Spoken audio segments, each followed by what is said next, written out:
Hello everyone, in today's video we're going to be taking a look at a neat trick in order to make your landings a little bit smoother.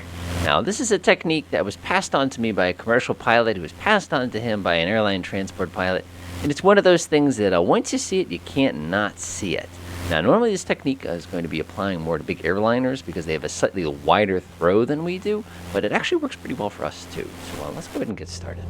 So first things first, we're sitting here, we're just kind of chilling in the air. Let me go ahead and throw the throttle back. There's no reason to leave the rib with that. Looking out my window, I can see that I'm in left traffic for runway 20 here. We got a bit of a crosswind today to make things a little bit more exciting for us. So what is this magical landing technique? Well, let's go pop outside the airplane real fast. Normally when you set the plane down, you're going to be setting it down on both tires, which requires you to basically know exactly how far off the ground are. So when the airplane stops flying, you're basically going to go drop down that last couple feet.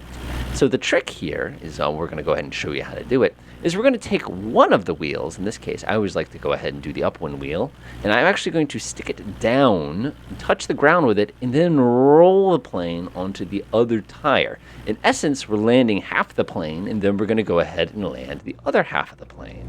So let's go ahead and unpause and go ahead and do it to it.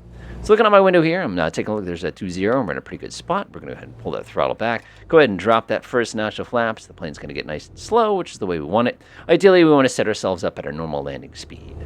Now, this is one of those techniques, like I said, it takes a little bit of practice, but when you get the hang of it, it actually works really, really well, especially if you're trying to do something that involves maybe a crosswind landing or something like that.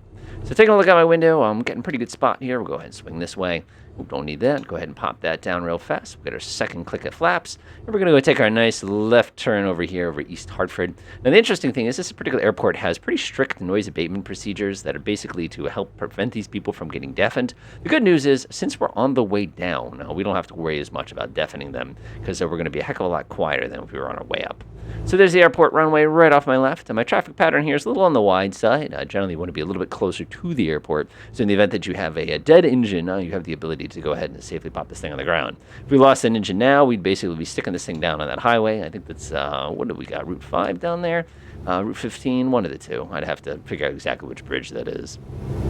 Go ahead, pop here, and I can see the runways right off my nose. All right, so what's the trick here? So the trick here is you're going to fly the plane down to the ground, and then you're going to roll on to the upwind tire, rather. So we know the wind is coming exactly from the right here, so I'm going to go ahead and stick the right side, give myself a little bit of left. Again, we have a bit of a crosswind to make things a little fun for us. Give myself a couple RPM. One thing I can't stand about Flight Sim is how slow that throttle is. It's so much quicker in the real plane.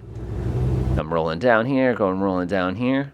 This is one of those things where if you try it in the real plane, you'd be shocked because probably what will happen is you end up cross-loading the plane as opposed to smoothly popping it down. But for us, we're going to be able to get this thing no problem.